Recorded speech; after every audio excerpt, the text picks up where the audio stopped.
Bapa Maha Kasih, kami bersyukur ketika kami mendapati diri kami, orang-orang yang bercacat celah ini, Engkau izinkan untuk dapat datang ke hadapan-Mu.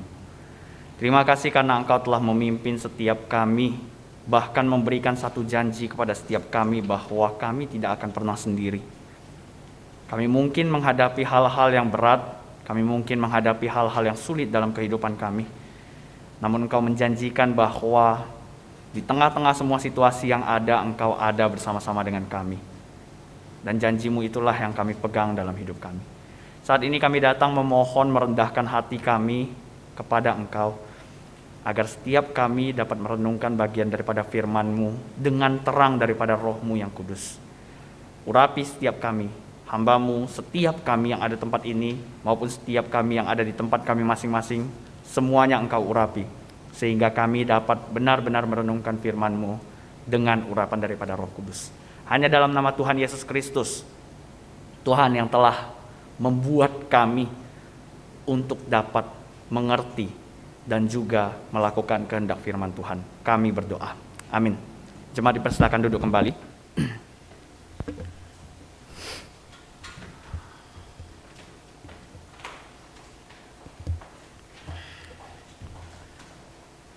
Selamat pagi Bapak Ibu yang dikasihi oleh Tuhan.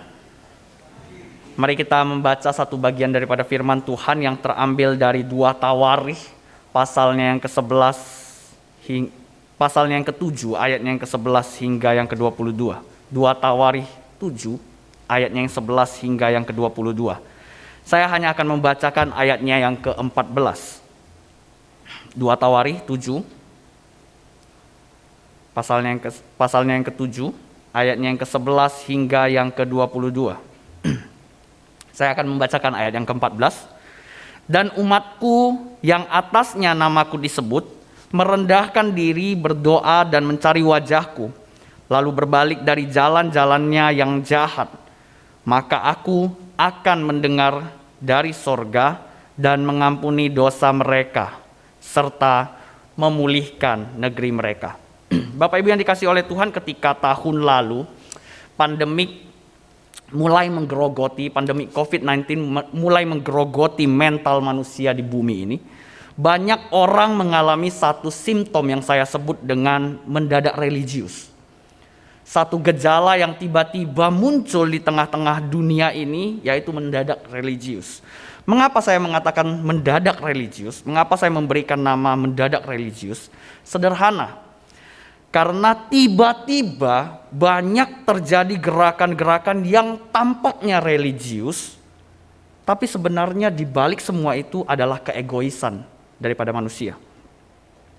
Beberapa gerakan tersebut dibentuk atau mendasari pergerakan mereka dengan teks yang kita baca hari ini, yaitu 2 Tawarikh 7 ayat yang ke-14. Setiap orang Kristen diminta untuk puasa, mengaku dosa, berdoa, bertobat supaya pandemik hilang. Disertai dengan ceramah-ceramah motivasi yang isinya keberhasilan, dan keberhasilan. Melewati setiap pergumulan-pergumulan yang ada. Semua itu disampaikan. Untuk apa? Untuk memberitahukan bahwa Allah bisa memulihkan. Bahkan lebih jahat lagi, ada yang menggunakan momen pandemik ini untuk membenarkan narasi Pentakosta ketiga yang diiming-imingkannya. Pola dari gerakan ini terjadi baik di barat maupun di tempat ini, di Indonesia. Mengapa mereka bisa sampai kepada pemahaman seperti itu? Mengapa mereka bisa menerjemahkan bagian yang kita baca ini bahwa Allah mengiming-imingkan pemulihan dari pandemik? Mari kita sama-sama coba lihat ayatnya yang ke-13 hingga yang ke-14. Kita melihat ada kekeringan di sana. Dan karena di sana tidak ada hujan, terjadi kekeringan. Ada belalang, ada penyakit sampar yang kemudian bisa diterjemahkan sebagai epidemik. Dan ketika kita melihat ayat selanjutnya, di ayat yang ke-14, setelah epidemik ini dimunculkan dalam ayat yang ke-13, kemudian dilanjutkan dengan merendahkan diri, berdoa, bertobat, maka aku, Allah, akan mengampuni dan memulihkan engkau dari epidemik. Maka kita hanya perlu doa, puasa, bertobat, maka pandemik akan hilang. Apakah benar seperti itu? Apakah teks ini sebenarnya sedang berbicara tentang itu? Saudara, inilah contoh nyata dari pembacaan Alkitab yang salah. Dan ini ada di tengah-tengah lingkungan kita. Bahkan gerakan ini masih ada sampai hari ini. Begitu populer gerakan ini. Namun semua ini didasari dengan pembacaan Alkitab yang seiprit-iprit. Dari satu perikop dipilih hanya bagian yang disukai untuk membenarkan narasi atas apa yang akan dikerjakannya.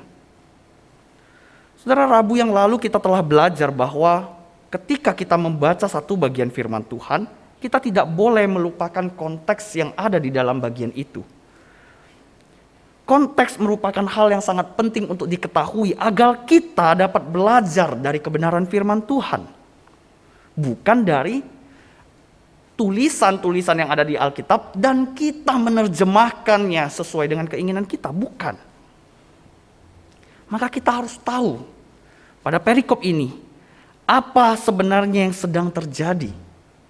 Apa sebenarnya yang sedang terjadi di balik perikop ini. Ketika kita membaca ayatnya yang 11, kita akan menemukan bahwa Salomo baru saja menyelesaikan rumah Tuhan. Salomo baru saja menyelesaikan rumah Tuhan. Dan itu juga terlihat pada perikop sebelumnya, di mana untuk pertama kalinya Salomo beserta umat Tuhan itu menjalankan ibadah di bait Allah. Saudara, ini adalah bait Allah pertama. Dan ini adalah ibadah di bait Allah yang pertama. Sebelumnya kita tahu tabernakel. Sebelumnya kita tahu kemah suci. Dan kemudian ini adalah bait Allah. Ini adalah momen pertama di mana mereka beribadah kepada Allah di sebuah gedung. Lalu kemudian ayat yang ke-12, Allah berbicara kepada Salomo, telah kudengar doamu. Ini membawa kita untuk melihat konteks pembicaraan antara Allah dengan Salomo. Konteks daripada ayat 11 hingga yang ke-14 ini, pembicaraan antara Allah dengan Salomo ini harus dimengerti dari pasalnya yang ke-6. Ini bukan serta-merta muncul karena mereka sudah beribadah, tapi ini adalah respon Allah dari apa yang sudah didoakan oleh Salomo. Dan pada pasal yang ke-6 kita menemukan, kita membaca bahwa doanya Salomo kepada Allah itu tentang banyak hal. Banyak hal. Namun tujuan semua pokok-pokok doa itu mengarah kepada satu, yaitu ungkapan syukur karena Allah yang tidak terbatas itu mau dan berkenan membatasi dirinya untuk tinggal di bait Allah yang dibangun oleh manusia. Allah yang tidak terbatas mau tinggal di bait Allah yang terbatas. Dia merendahkan dirinya supaya dapat berjumpa dengan umatnya. Dan itulah rasa syukur daripada Salomo yang kemudian diungkapkannya melalui doanya. Sehingga kita dapat melihat bahwa perikop yang tadi kita baca 2 Tawarikh 7 ini, ayat ke-11 hingga yang ke-14, atau lebih tepatnya ayat yang ke-13 hingga yang ke-14 ini, bukan berbicara tentang pemulihan ekonomi, bukan berbicara tentang pemulihan epidemik, bukan. Tapi ini adalah ringkasan doanya Salomo yang Allah mention kembali, yang Allah angkat kembali. Salomo berdoa tentang hal itu, Allah angkat kembali ketika dia mulai berbicara dengan Salomo. Dan hal itulah yang kita lihat di dalam perikop ini. Ketika Allah memention kembali bagian ini, maka sebenarnya bagian yang sedang kita baca ini sedang berbicara tentang pemulihan relasi Allah dengan umatnya. bukan berbicara tentang pemulihan negeri dalam tanda kutip, pemulihan pandemik, bukan. Bukan berbicara tentang pemulihan ekonomi, bukan. Bukan berbicara tentang pemulihan kesejahteraan kita dalam segala usaha pekerjaan kita, bukan. Bukan. Apakah kita boleh berdoa untuk pandemik supaya cepat berlalu? Boleh. Apakah kita harus berdoa, puasa, bertobat, mengaku dosa di hadapan Tuhan? Seharusnya kita lakukan itu. Tapi ketika mengambil bagian ini dengan alasan bahwa pandemik akan berlalu, dengan berpikir bahwa Allah menjanjikan pandemik akan berlalu, maka kita salah sudah menafsirkan bagian ini. Saudara, saya tidak mengatakan tidak boleh berdoa supaya pandemik berlalu. Bukan. Boleh, sangat. Dan kita orang Kristen harus mendoakannya. Tapi bagian ini bukan sedang berbicara tentang itu. Pemulihan di sini yang dimaksud oleh Allah adalah pemulihan relasi dia dengan Salomo.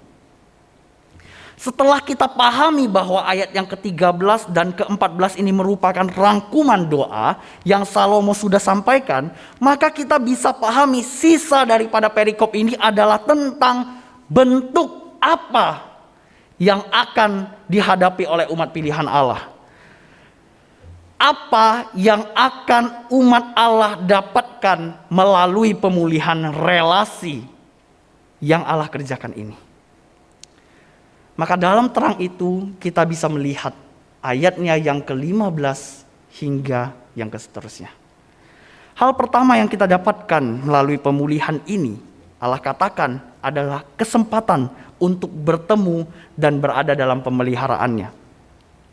Allah menggunakan gambaran yang sangat sederhana, gambaran yang sangat mudah untuk kita mengerti. Mataku dan telingaku ditaruh supaya apa? Memperhatikan, memberikan perhatian kepada doamu di tempat ini. Di mana? Di bait Allah.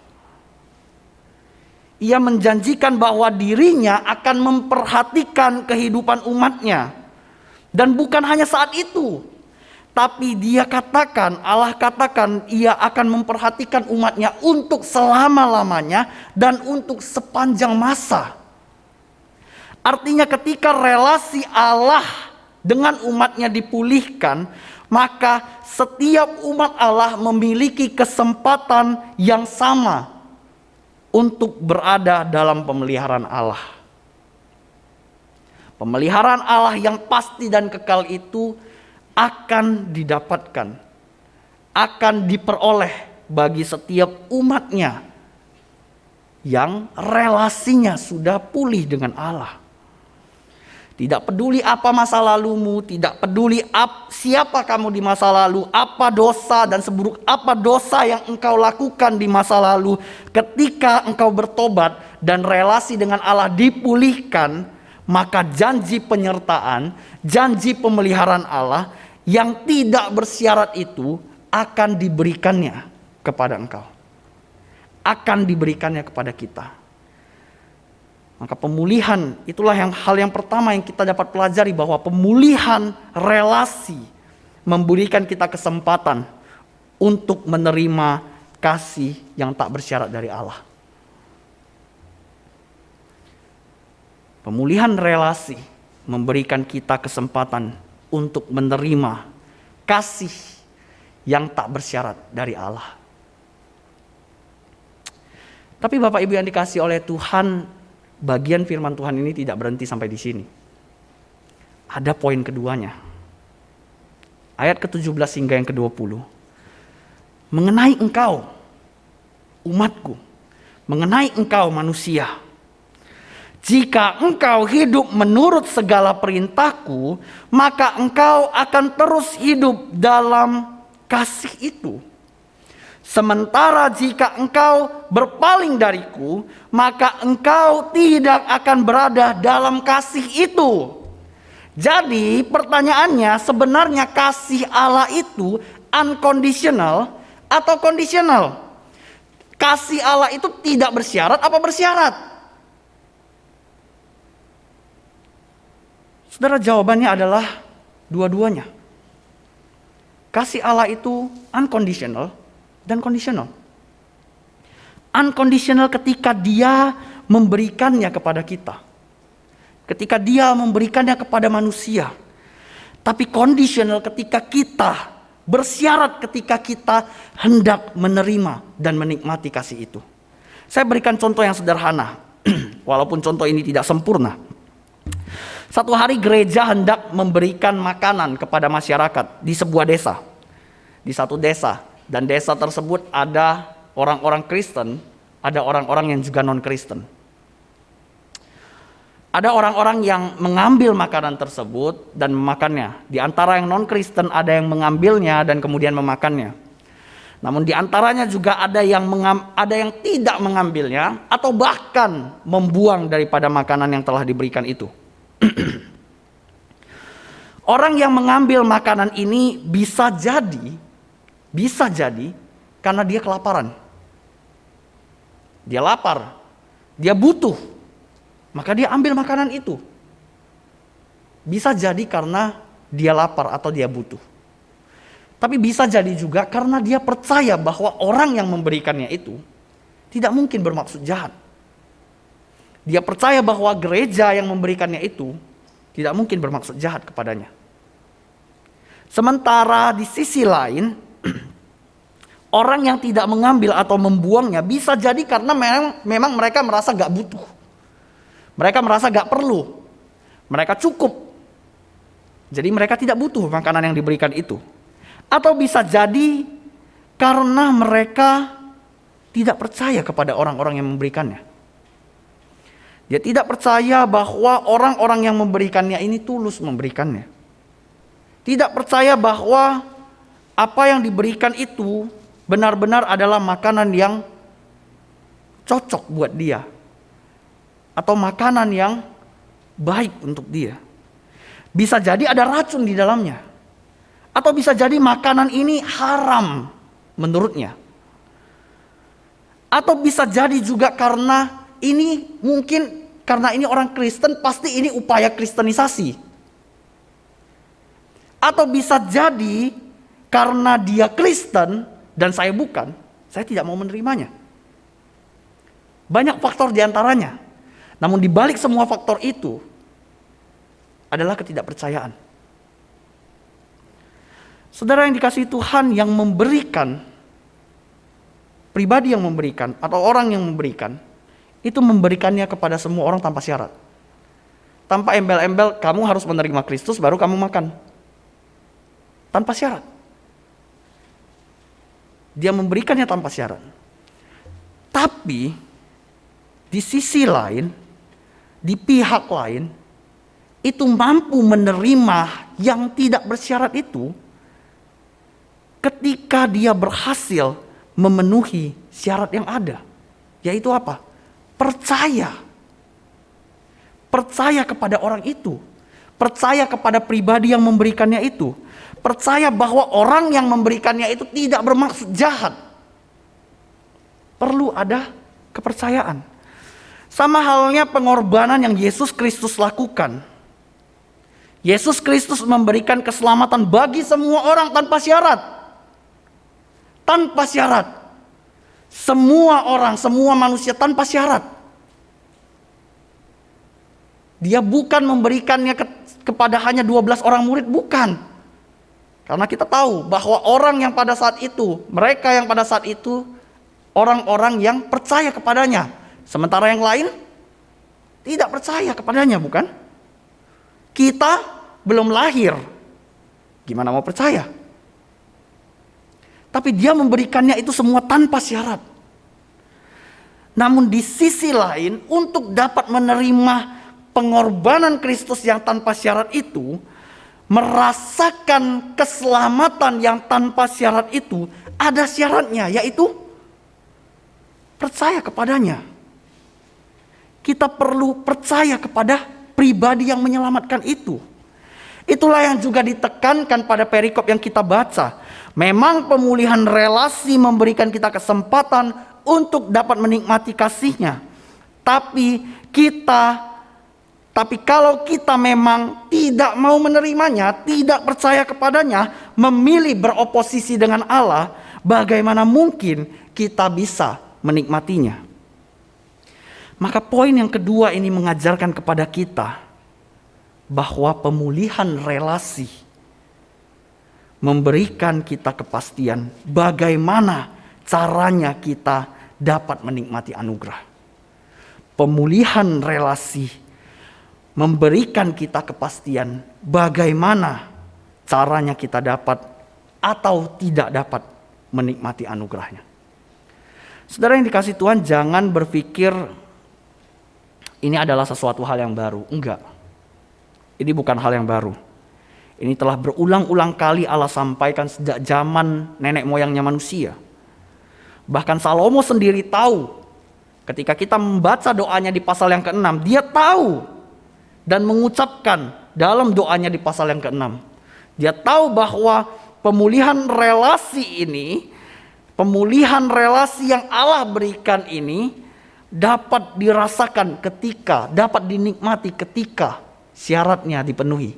Syarat yang dilakukannya dipenuhi, yaitu apa? Percaya kepadanya, tunduk di bawah otoritasnya, taat menjalani kehendaknya. Dan itulah yang juga didoakan oleh Salomo. Itu sebabnya saudara yang dikasihi Tuhan, ketika kita mendapatkan pemulihan relasi melalui kayu salib, bukan berarti kita selesai, gak kerjakan apa-apa lagi, enggak. Gak usah ibadah lagi, gak usah doa lagi, gak usah baca firman Tuhan lagi, saat teduh memperdalam pemahaman firman Tuhan, tidak. Tidak. Semua itu perlu dilakukan. Karena semua itu bagian daripada relasi. Seseorang yang menikah bukan berarti setelah pesta nikah, setelah itu mereka jalanin hidup sendiri-sendiri. Tidak. Mereka perlu terus komunikasi. Mereka terus menjalani komunikasi. Karena itulah relasi. Bagaimana mungkin engkau berelasi dengan Allah tanpa ada komunikasi? Dan itulah yang penulis beritahukan kepada kita.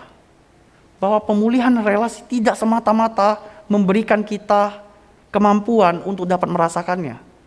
Karena kemampuan untuk dapat merasakan dan menikmati kasih Allah itu perlu syaratnya. Dan penulis melalui bagian ini, dia juga mengingatkan kepada setiap kita untuk berhati-hati. Dan diperlihatkan dari perikop ini bahwa kita melihat bahwa ketika Allah mengatakan, ketika engkau engkau melanggar syarat itu, jika engkau tidak mengikuti syarat yang ada, engkau, kerajaanmu, rakyatmu, itu semua akan menjauh dari kasih Allah.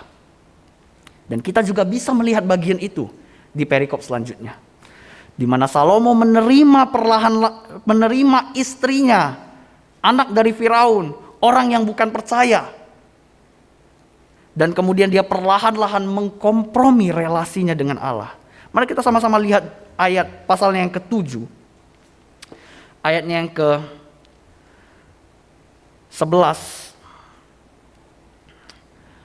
Dan Salomo memindahkan anak Firaun dari kota Daud ke rumah yang didirikan baginya.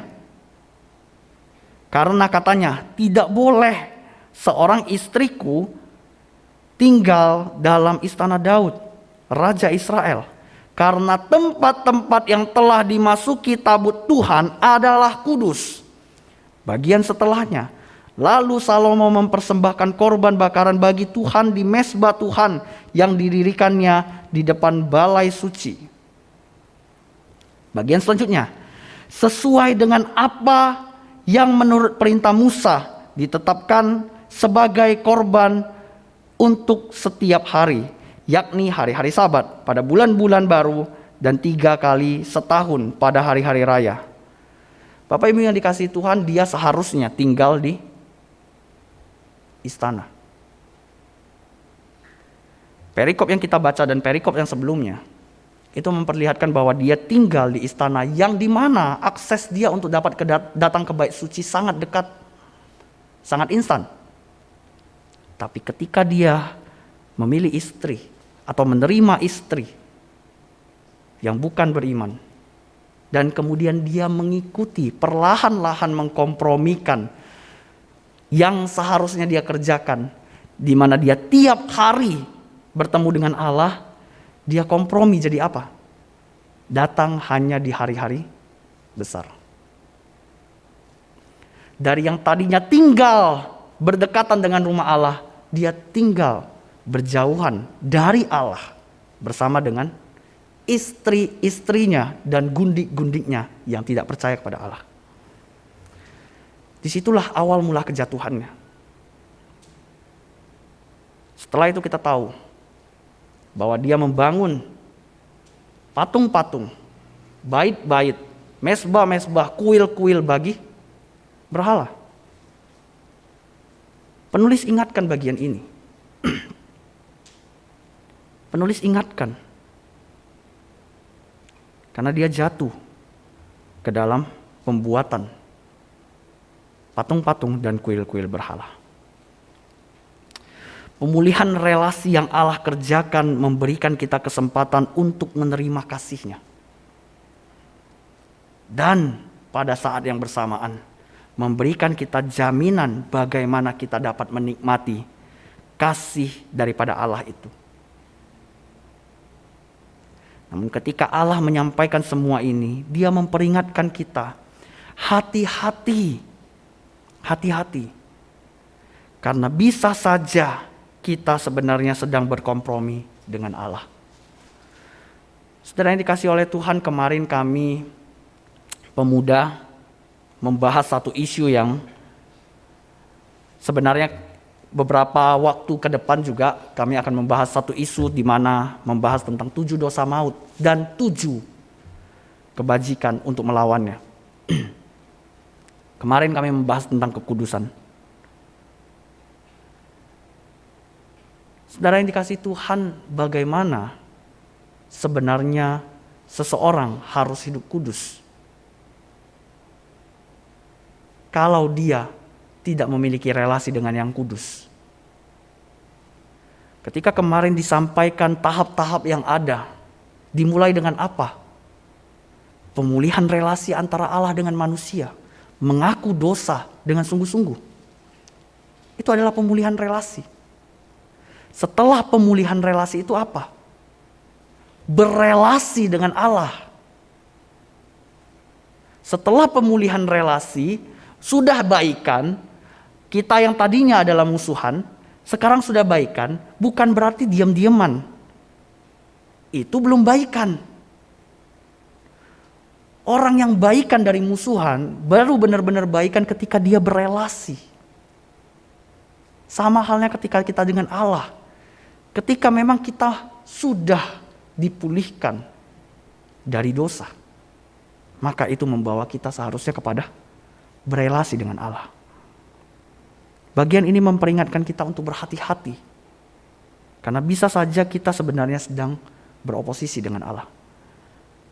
Ingat Bapak Ibu yang dikasih Tuhan, awal dari kejatuhan bukan ketika kita kompromi terhadap perbuatan dosa, bukan.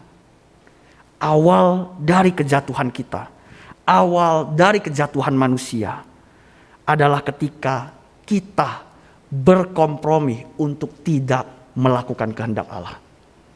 Bukan ketika kita berkompromi untuk ngintip-ngintip sedikit video porno, bukan.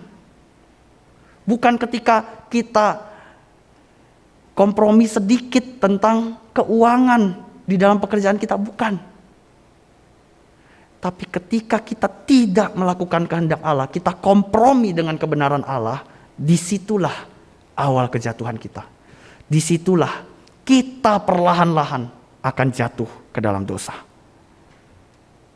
Ingat, awal kejatuhan bukanlah saat kita kompromi terhadap perbuatan dosa, melainkan ketika kita berkompromi untuk tidak melakukan kehendak Allah.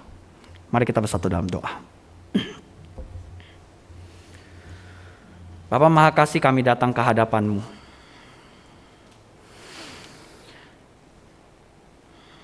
Kami orang-orang yang dahulu berada di dalam dosa itu, berada di dalam lingkaran ini, kami Engkau izinkan untuk dapat menerima keselamatan. Engkau memberikan keselamatan yang tak bersyarat bagi setiap kami. Namun di balik semua itu, kami mampu merasakan kasih itu, keselamatan itu, pemulihan relasi itu, ketika kami melakukan syarat yang harusnya kami kerjakan, yakni percaya, taat, tunduk untuk melakukan apa yang Allah kehendaki dalam hidup kami. Bapak, kami tidak ingin firman Tuhan yang kami baca, pelajari, hanya mampu mengisi otak kami, lalu kemudian menjadikan pemahaman dan pengetahuan yang baru bagi setiap kami, tapi hidup kami tidak berubah.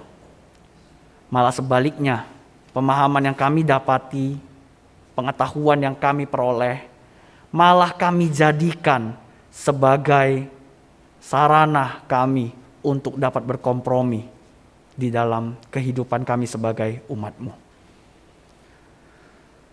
Tuhan, ampuni kami dan bimbing setiap kami. Roh-Mu yang kudus yang menyentuh setiap kami, agar kami dapat benar-benar hidup sebagaimana Engkau kehendaki. Tidak berkompromi dengan apa yang Engkau inginkan dalam kehidupan kami. Tuhan, tolong kami, pimpin kami, urapi kami, jamah kami, lingkupi setiap kami. Kami percayakan setiap diri kami ini di dalam pemulihan relasi yang Allah kerjakan, agar kami dapat mengerjakan bagian kami. Hanya dalam nama Tuhan Yesus Kristus kami sampaikan doa kami ini, permohonan kami ini di dalam nama-Mu. Amin.